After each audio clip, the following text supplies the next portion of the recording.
Episodio 186. Diósele a Lucifer permiso para que provocase a sus demonios contra el Señor, y todos ellos a los judíos fautores de la muerte del Salvador, porque tenían libre albedrío para consentir o disentir en ella. Así lo hizo Lucifer, que volviéndose a sus demonios, les dijo: ¿Qué hombre es este que ha nacido en el mundo, que con su paciencia y sus obras así nos atormenta y destruye? Ninguno hasta ahora tuvo tal igualdad y sufrimiento en los trabajos desde Adán acá. Nunca vimos entre los mortales semejante humildad y mansedumbre. ¿Cómo sosegamos viendo en el mundo un ejemplo tan raro y poderoso para llevarle tras sí? Si este es el Mesías, sin duda abrirá el cielo y cerrará el camino por donde llevamos a los hombres a nuestros eternos tormentos, y quedaremos vencidos y frustrados en nuestros intentos. Y cuando no sea más que puro hombre, no puedo sufrir que deje a los demás tan fuerte ejemplo de paciencia. Venid, pues, ministros de mi altiva grandeza, y persigámosle por medio de sus enemigos, que como obedientes a mi imperio han admitido contra él la furiosa envidia que les he comunicado. A toda la despiadada indignación que Lucifer despertó y fomentó en aquel escuadrón de los judíos, se sujetó el autor de nuestra salud, ocultando el poder con que los pudiera aniquilar o reprimir, para que nuestra redención fuese más copiosa. Y llevándolo atado y maltratado, llegaron a casa del pontífice Anás, ante quien le presentaron como malhechor y digno de muerte. Era costumbre de los judíos presentar así atados a los delincuentes que merecían castigo capital, y aquellas prisiones eran como testigos del delito que merecía la muerte. Y así le llevaban como intimándole la sentencia antes que se la diese el juez. Salió el sacrílego sacerdote Anás a una gran sala, donde se asentó en el estrado o tribunal que tenía, muy lleno de soberbia y arrogancia. Y luego se puso a su lado el príncipe de las tinieblas, Lucifer, rodeándole gran multitud de demonios, de los ministros y soldados. Le presentaron a Jesús, atado y preso, y le dijeron: Ya, Señor, traemos aquí este mal hombre, que con sus hechizos y maldades ha inquietado a toda Jerusalén y Judea. Y esta vez no le ha valido su arte mágica para escaparse de nuestras manos y poder. Estaba nuestro Salvador Jesús, asistido de innumerables ángeles que le adoraban y confesaban, admirados de los incomprensibles juicios de su sabiduría, porque su majestad consentía ser presentado como reo y pecador, y el inicuo sacerdote se manifestaba como justo y celoso de la honra del Señor, a quien sacrílegamente pretendía quitarle con la vida. Callaba el amantísimo Cordero sin abrir su boca, como lo había dicho Isaías. Y el pontífice, con imperiosa autoridad, le preguntó por sus discípulos, y qué doctrina era la que predicaba y enseñaba. Esta pregunta hizo para calumniar la respuesta, si decía alguna palabra que motivase a acusarle. Pero el Maestro de la Santidad, que encamina y enmienda a los más sabios, ofreció al Eterno Padre aquella humillación de ser presentado como reo ante el pontífice y preguntado por él como criminoso y autor de falsa doctrina. Y respondió nuestro Redentor con humilde y alegre semblante a la pregunta de su doctrina: Yo siempre he hablado en público, enseñando y predicando en el templo y sinagoga, donde concurren los judíos, y nada he dicho en oculto. ¿Qué me preguntas a mí? Pues ellos te dirán, si les preguntas, lo que yo les he enseñado. Porque la doctrina de Cristo nuestro Señor era de su eterno Padre. Respondió por ella y por su crédito, remitiéndose a sus oyentes. Así porque a su majestad no le darían crédito, antes bien le calumniarían su testimonio, como también porque la verdad y la virtud ella misma se acredita y abona entre los mayores enemigos. No respondió por los apóstoles, porque no era entonces necesario.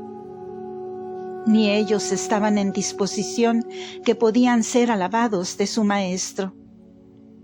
Y con haber sido esta respuesta tan llena de sabiduría y tan conveniente a la pregunta, con todo eso uno de los ministros que asistían al pontífice fue con formidable audacia, levantó la mano y dio una bofetada en el sagrado y venerable rostro del Salvador.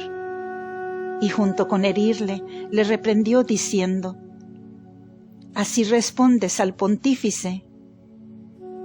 Recibió el Señor esta desmedida injuria, rogando al Padre por quien así le había ofendido. Y estando preparado y con disposición de volver a ofrecer la otra mejilla, si fuera necesario, para recibir otra bofetada, cumpliendo en todo esto con la doctrina que él mismo había enseñado. Y para que el necio y atrevido ministro no quedase ufano y sin confusión por tan inaudita maldad, le replicó el Señor con grande serenidad y mansedumbre: «Si yo he hablado mal, da testimonio, y di en qué está el mal que me atribuyes. Y si hablé como debía, ¿por qué me has herido?». Oh espectáculo de nueva admiración para los espíritus soberanos. Como de solo oírte, pueden y deben temblar las columnas del cielo y todo el firmamento estremecerse. Este Señor es aquel de quien dijo Job, que es sabio de corazón y tan robusto y fuerte que nadie le puede resistir, y con esto tendrá paz. Que trasiega los montes con su furor, antes que puedan ellos entenderlo. El que mueve la tierra en su lugar y sacude una con otra sus columnas. El que manda al sol que no nazca y cubre las estrellas con signáculo. El que hace cosas grandes e incomprensibles. El que a su ira nadie puede resistir, y ante quien doblan la rodilla los que sustentan todo el orbe. Y este mismo es el que por amor de los mismos hombres sufre de un impío ministro ser herido en el rostro de una bofetada. Con la respuesta humilde y eficaz que dio su majestad al sacrílego siervo, quedó confuso en su maldad. Pero ni esta confusión ni la que pudo recibir el pontífice de que en su presencia se cometiese tal crimen y desacato le movió a él ni a los judíos para reprimirse en algo contra el autor de la vida. Y en el ínterin que se continuaban los oprobios, llegaron a casa de Anás, San Pedro y el otro discípulo, que era San Juan Evangelista.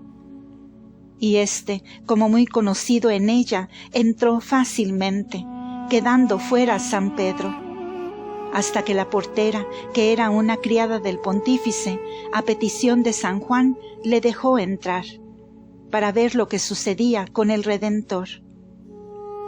Entraron los dos apóstoles en el zaguán de la casa antes de la sala del pontífice. Y San Pedro se llegó al fuego que allí tenían los soldados, porque hacía la noche fría. Y la portera miró y reconoció a San Pedro con algún cuidado como discípulo de Cristo, y llegándose a él le dijo: «¿No eres tú también de los discípulos de este hombre?». Esta pregunta de la criada fue con algún desprecio y baldón, de que San Pedro se avergonzó con gran flaqueza y pusilanimidad. Y poseído del temor, respondió y dijo: «Yo no soy discípulo suyo». Y con esta respuesta se deslizó de la conversación y salió fuera de la casa de Anás, aunque luego, siguiendo a su maestro, fue a la de Caifás, donde le negó otras 2 veces, como adelante diré. Mayor fue para el divino Maestro el dolor de la negación de San Pedro que el de la bofetada, porque a su inmensa caridad la culpa era contraria y aborrecible, y las penas eran amables y dulces por vencer con ellas nuestros pecados. Hecha la primera negación, oró Cristo al Eterno Padre por su apóstol, y dispuso que por medio de la intercesión de María Santísima se le previniese la gracia y el perdón para después de las 3 negaciones. Estaba la Gran Señora a la vista desde su oratorio a todo lo que iba sucediendo, como queda dicho, y como en su pecho tenía el propiciatorio y el sacrificio, a su mismo Hijo y Señor sacramentado, convertíase a Él para sus peticiones y afectos amorosos, donde ejercitaba heroicos actos de compasión, agradecimiento, culto y oración.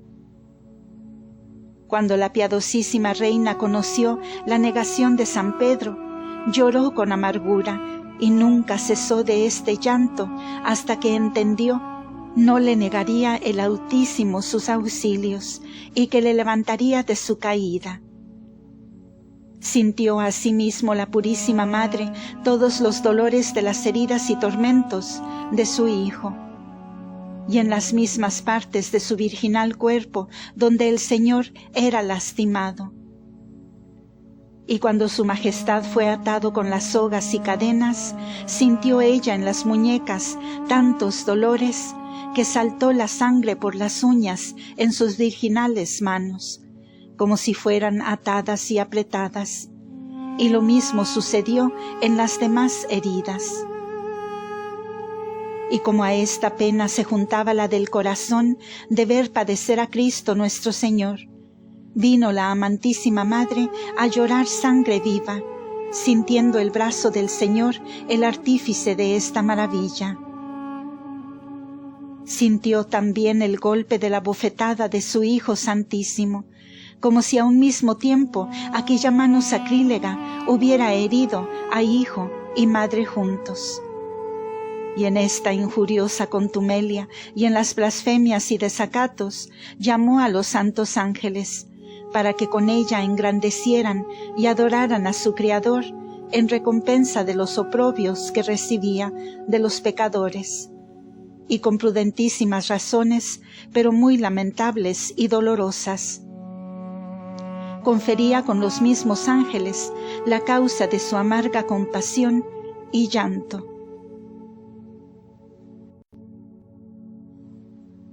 Doctrina que me dio la gran Reina y Señora del cielo.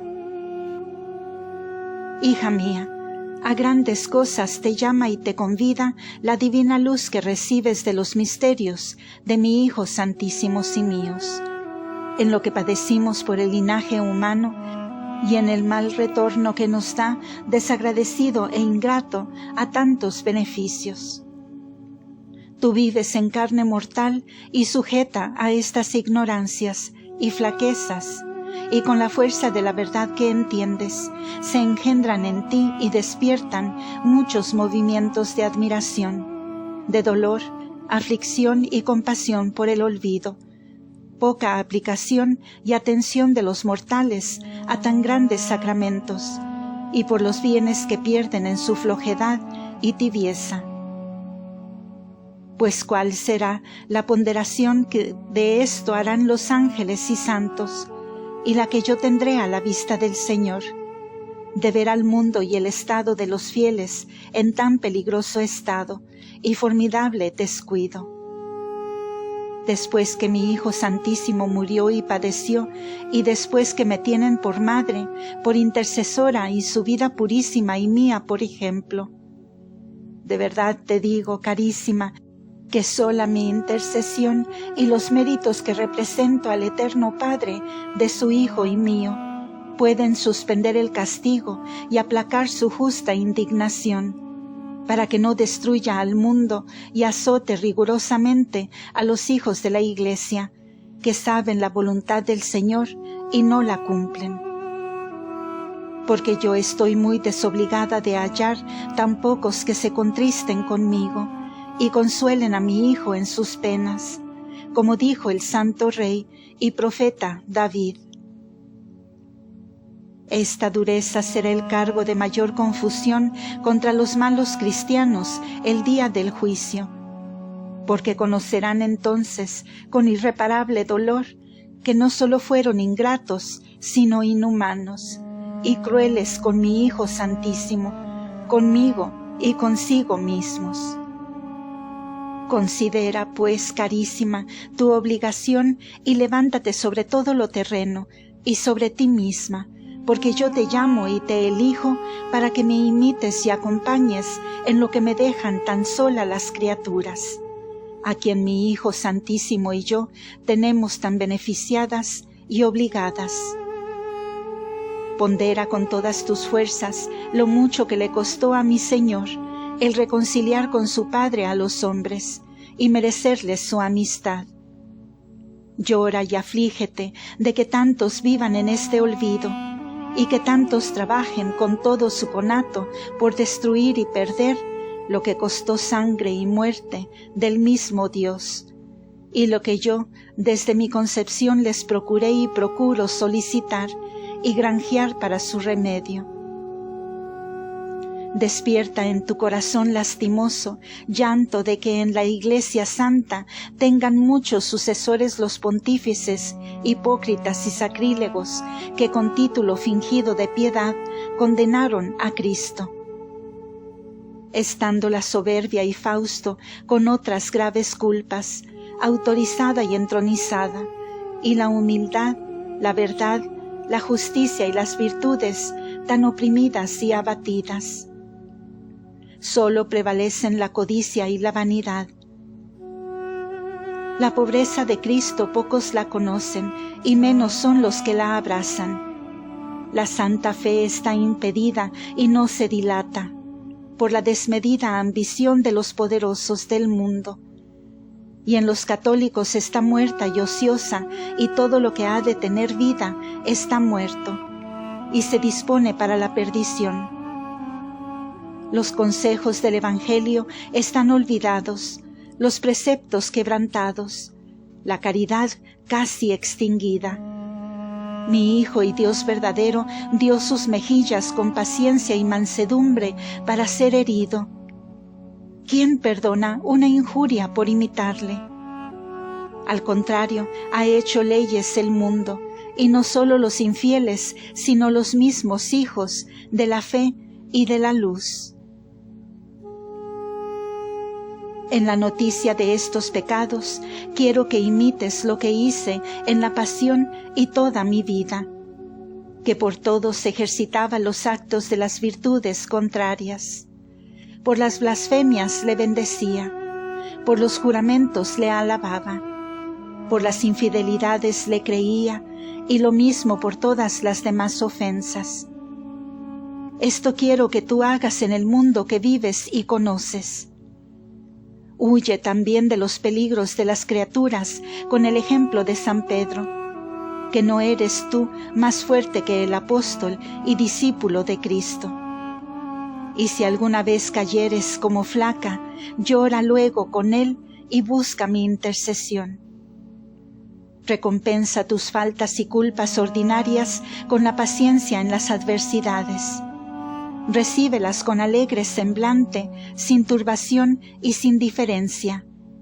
Sean las que fueren, así de enfermedades como de molestias de criaturas, y también las que siente el espíritu por la contradicción de las pasiones y por la lucha de los enemigos invisibles y espirituales. En todo esto puedes padecer y lo debes tolerar con fe, esperanza y magnanimidad de corazón y ánimo. Y te advierto que no hay ejercicio más provechoso y útil para el alma que el del padecer, porque da luz, desengaña, aparta el corazón humano de las cosas terrenas y le lleva al Señor, y su majestad le sale al encuentro, porque está con el atribulado y le libra y ampara. Fin de este episodio. Continuamos en el siguiente audio.